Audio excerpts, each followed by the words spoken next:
3 months ago, I died in a tragic hiking accident at Cascade Falls. At least, that's what my sister Diana told everyone. The reality was far more complicated and much darker. I watched a local news report from a motel room 50 miles outside of Seattle, my coffee growing cold as the anchor solemnly described my fatal fall. Sarah Mitchell, 32, was reported missing after failing to return from a solo hiking trip, the anchor read. After an extensive 3-day search, authorities discovered signs of a tragic accident near the upper falls.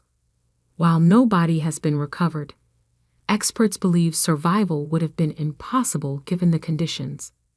The camera cut to Diana, her perfect face streaked with artfully applied tears. "She was my best friend," she sobbed. "My only sister. I can't believe she's gone." I turned off the TV, my hands shaking with anger. Best friend.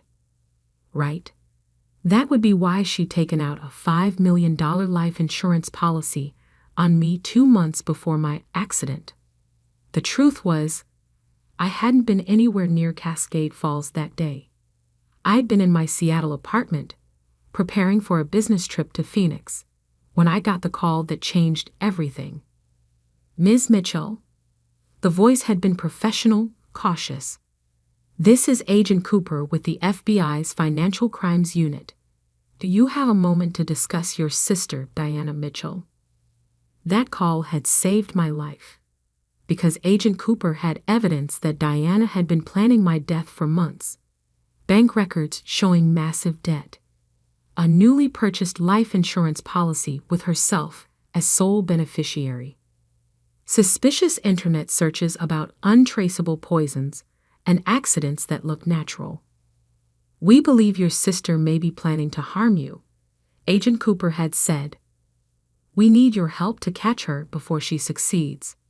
And so began my death. A carefully orchestrated disappearance, staged to look exactly like what Diana had been planning. The FBI had helped me vanish, leaving just enough evidence at Cascade Falls to make my accident convincing.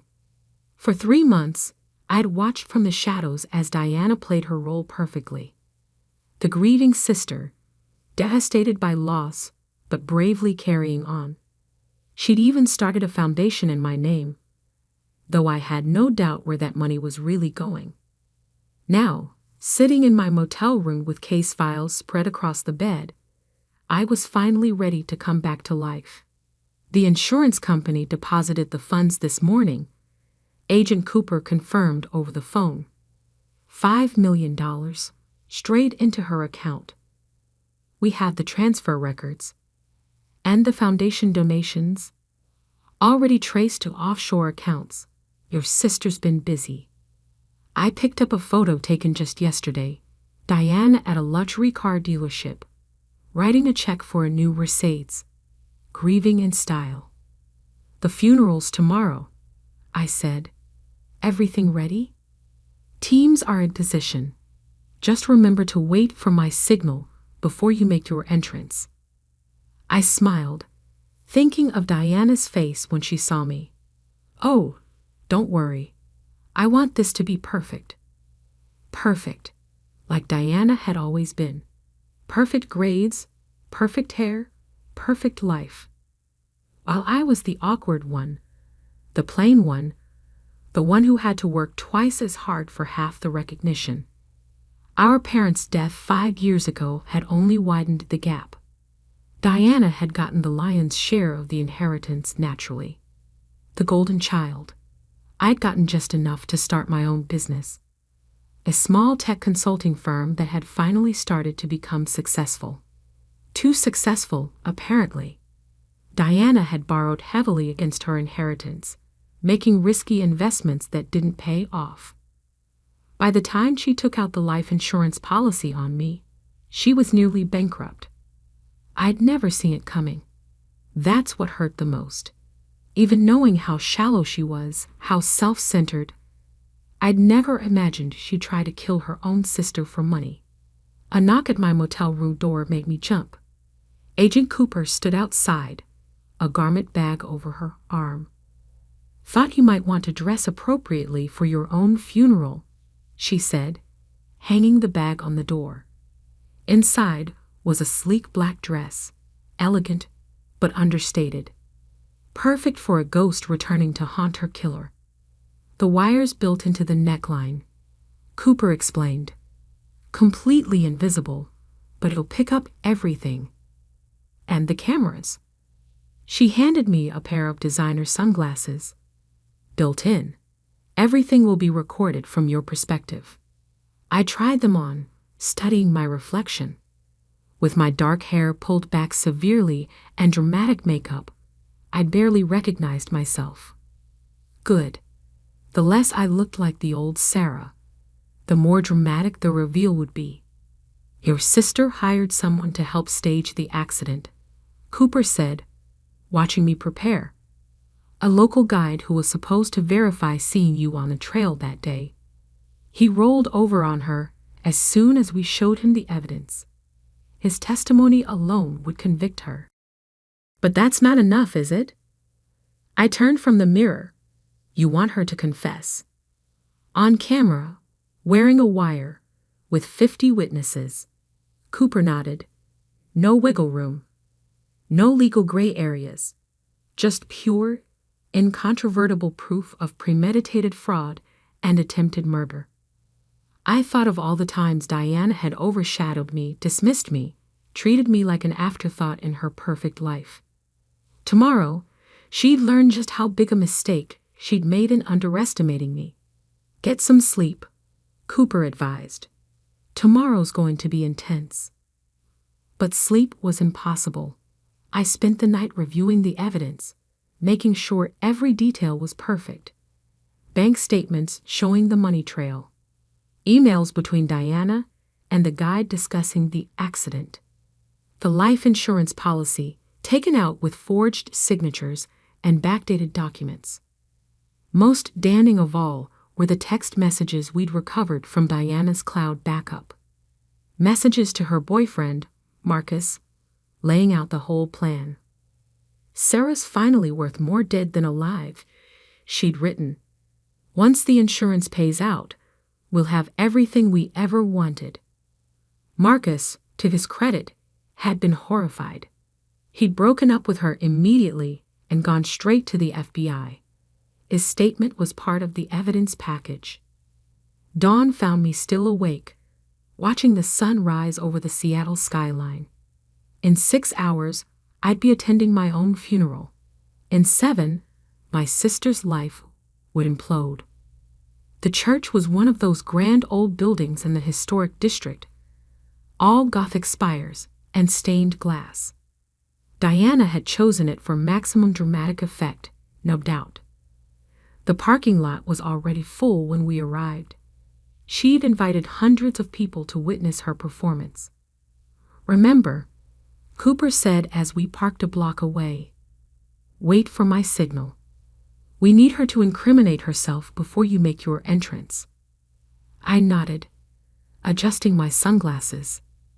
Through the tiny camera, I could see the funeral guests arriving in their somber best.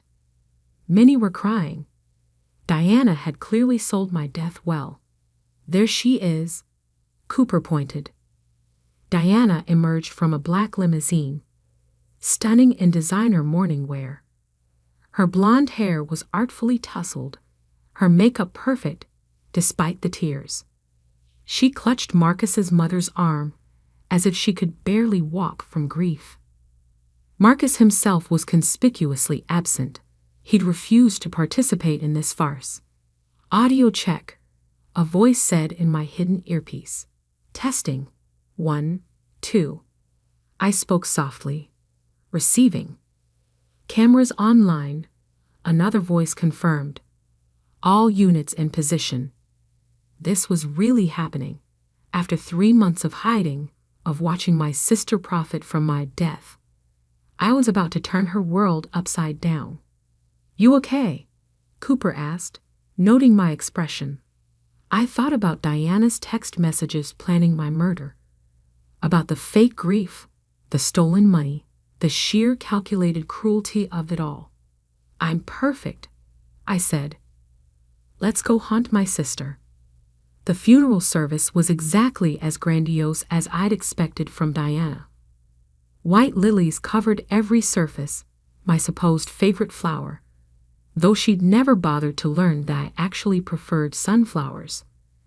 A massive portrait of me dominated the altar, clearly photoshopped to match Diana's preferred image of her sister. "Guest count is over 300, Agent Cooper murmured in my earpiece as we watched from our hidden position in the church's side entrance. "Your sister really went all out." "Of course she did," I whispered back. "She's playing the role of a lifetime." Through my camera-equipped sunglasses, I recorded everything. The greeting faces, many of whom I barely recognized. The expensive flower arrangements with cards proclaiming in loving memory. The donation box for the fraudulent foundation Diana had started in my name.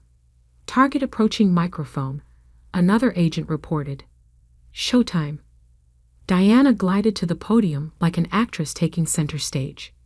Her black channel dress probably cost more than most people's monthly salary. The insurance money was clearly already being put to use. "My beloved sister," she began, her voice trembling perfectly. "My Sarah. My best friend." I had to admire her performance. The slight catch in her voice, the elegant dab at her eyes with a monogrammed handkerchief. It was masterful. "Sarah was more than just my sister," Diana continued. "She was my rock, my conscience, my greatest supporter." Through my earpiece, I heard Agent Cooper snort softly. We'd both read the text messages where Diana had called me a useless burden and plotted my death. When she went missing that day, Diana's voice broke beautifully. I knew something was wrong. Sarah was so careful, so responsible. She would never have taken risks on that trail. Actually, I was an experienced hiker who tackled much harder trails than Cascade Falls. But Diana had never bothered to learn that about me either. "The foundation we've started in her name," she went on, "will help other families dealing with similar tragedies. Already, your generous donations have made such a difference." Money transfer confirmed, an FBI analyst reported in my earpiece. Another 100,000 moved offshore this morning. I smiled coldly. Diana hadn't wasted any time laundering the foundation money through her network of shell companies. "I just wish," Diana dabbed her eyes again, "I just wish I'd been able to say goodbye, to tell her how much I loved her." "Target is moving to phase 2, Cooper murmured. "Get ready." Right on cue, Diana's voice strengthened with false resolve. But Sarah wouldn't want us to dwell in sadness. She'd want us to celebrate her life. That's why, in her memory, I'm announcing a new initiative. She went on to describe an elaborate charitable program that would never exist. More ways to collect donations, more schemes to steal money in my name. "We've got it all," Cooper confirmed. "The foundation fraud, the insurance scam, everything. Time for phase 3.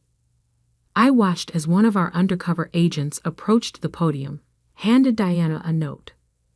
Her performance didn't slip for a second as she read it. "Oh," she said softly into the microphone. "I've just been informed that they may have found something at the falls." Murmurs rippled through the crowd. This was the moment Diana had planned carefully, a dramatic announcement that would cement the story of my death and eliminate any lingering questions.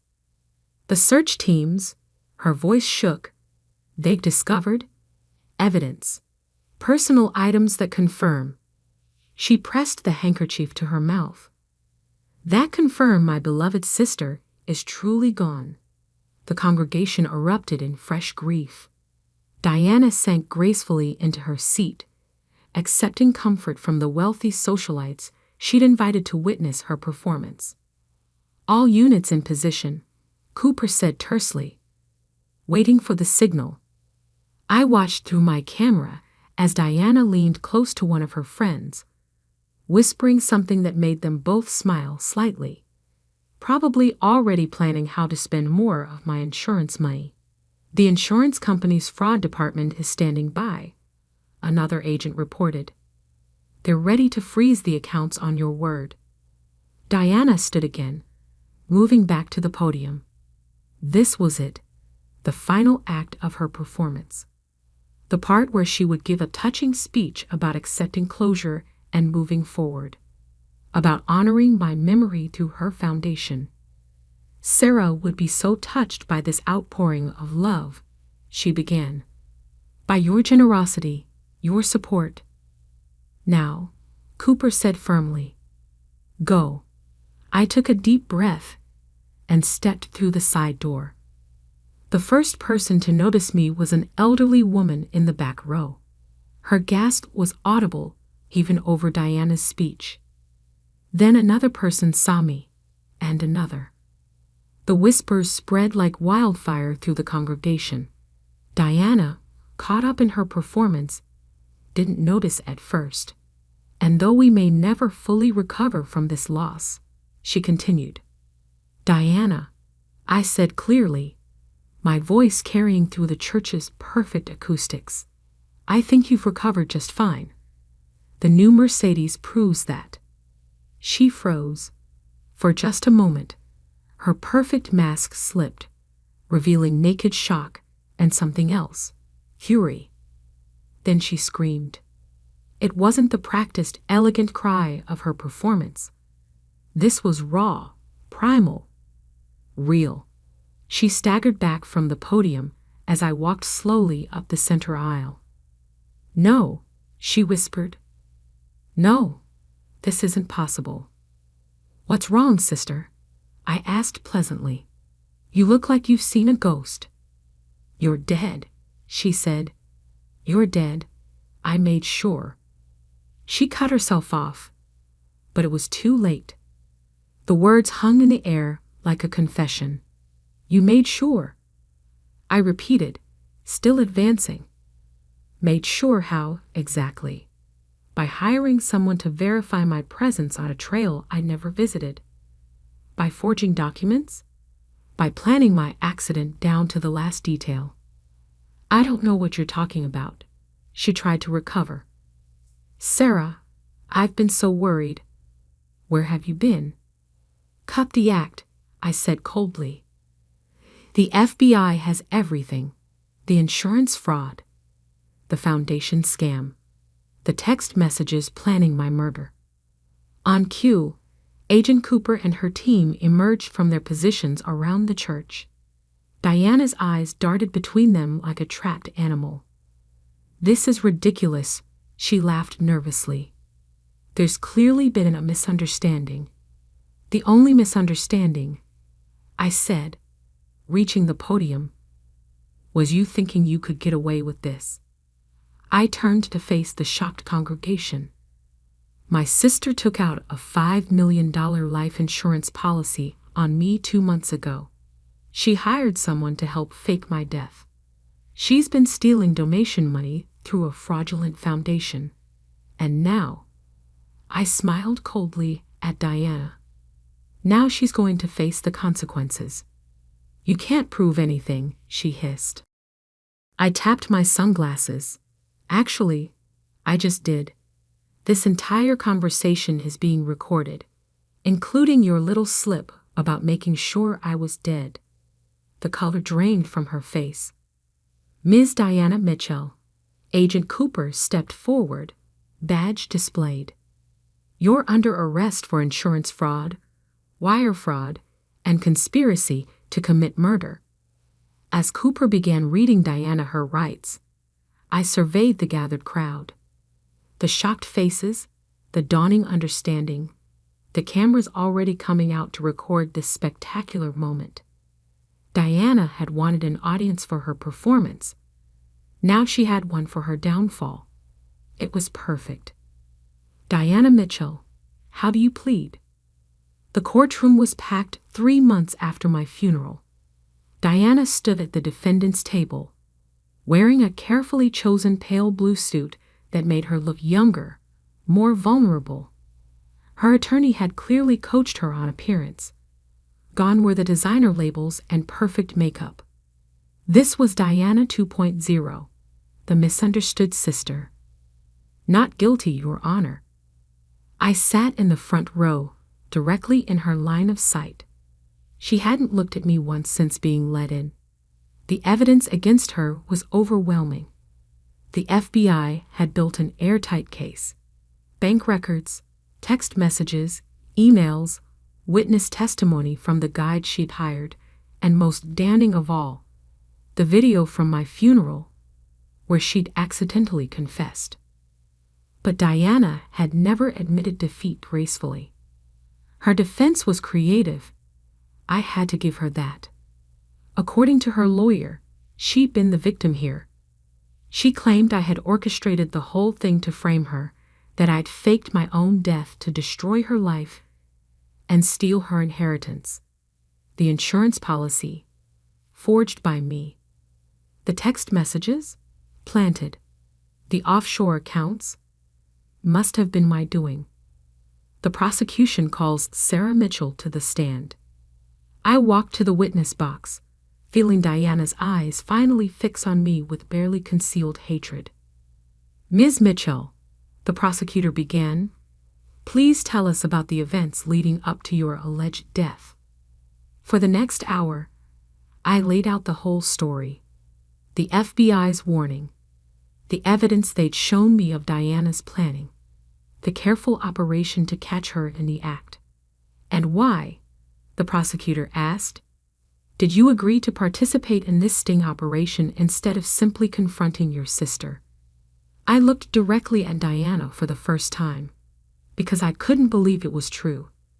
I needed to understand why my own sister would want me dead. Objection. Diana's lawyer shot up. Speculation about my client's intentions. Sustained, the judge ruled. The jury will disregard that last statement. But I'd seen several jurors' expressions. They'd heard what they needed to hear. The trial lasted 2 weeks. Every day revealed new details of Diana's scheme. The insurance agent testified about the forged policy documents. The hiking guide described how she paid him to lie about seeing me on the trail. Marcus, Diana's ex-boyfriend, detailed the conversations where she planned my accident. Through it all, Diana maintained her innocent act. Tears at appropriate moments. Confused looks when damning evidence was presented. Hurt glances at me, as if she couldn't understand why her beloved sister would do this to her. It might have worked, if not for the video. On the final day of testimony, the prosecution played the complete recording from my funeral. The camera in my sunglasses had captured everything in perfect clarity. Diana's performance, her shock at seeing me, and most importantly, her damning words, "You're dead," I made sure. The jury took less than 2 hours to reach a verdict. On the charge of conspiracy to commit murder, we find the defendant guilty. Diana's perfect mask cracked. On the charge of insurance fraud, we find the defendant guilty.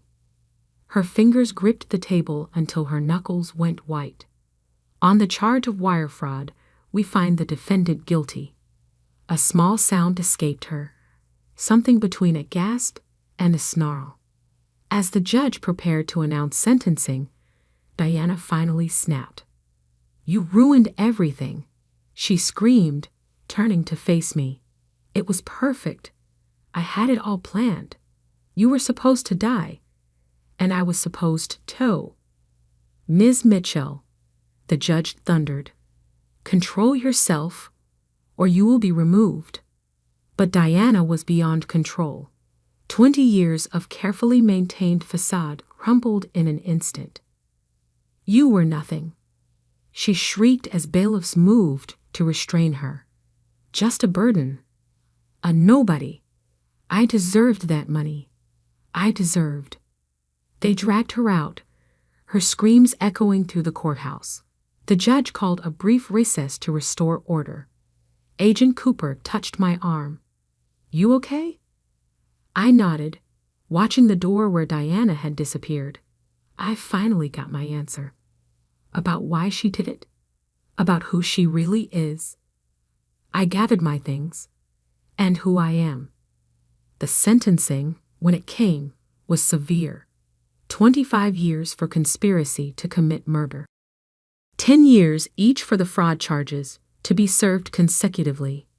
No possibility of parole for at least 30 years. Diana's perfect life was over.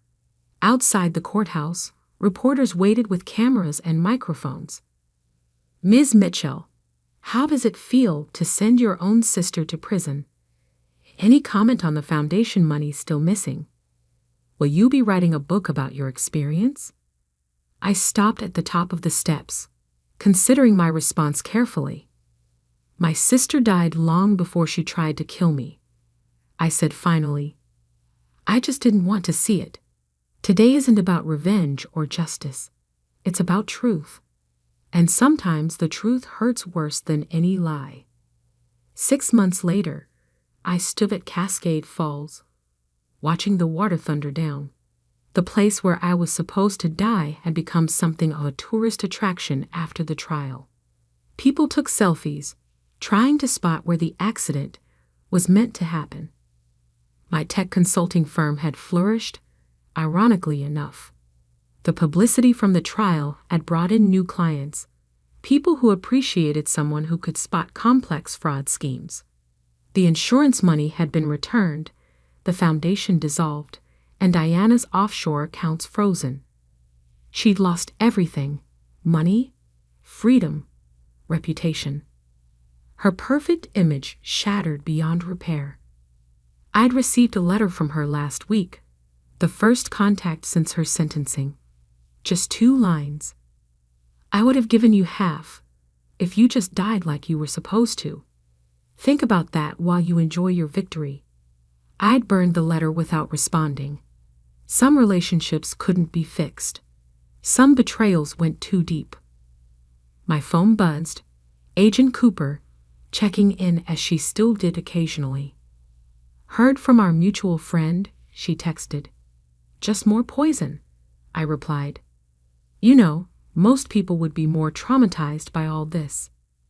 I looked out at the falls, thinking about strength and survival and the strange ways life tests us. Most people, I texted back, haven't had to attend their own funeral. A family of hikers passed by, the children pointing excitedly at the waterfall. Their mother held their hands tightly, keeping them safe from the edge. Sisters, I noticed, about the same age difference as Diana and me. Be careful up there, I called out. The view can be deceiving. The mother smiled gratefully, pulling her girls back from the railing. They continued up the trail, their laughter carrying on the wind. I took one last look at the falls before turning away. Diana had chosen this place to end my story. Instead, it had become the beginning of a new one. My phone buzzed again. Work this time. A potential new client, worried about financial irregularities in their family business. I have some experience with that, I told them, walking back to my car. Let me show you what to look for. The sun was setting as I drove away from Cascade Falls, painting the sky in shades of gold and purple. In my rearview mirror, the waterfall diminished until it was just a distant roar. Some people spend their whole lives pretending to be something they're not. Diana had pretended to be the perfect sister while plotting my death. I had pretended not to see her true nature until it almost killed me. Now we were both exactly who we were meant to be. She was inmate number 247,891, serving 30 years for trying to kill her sister. And I was alive, successful, free. Sometimes the best revenge isn't just surviving, it's thriving. As I merged onto the highway, a familiar song came on the radio, one Diana and I used to sing as children, back when we were just sisters, before money and jealousy and murder plots complicated everything. I switched it off. Some ghosts are better left unsung.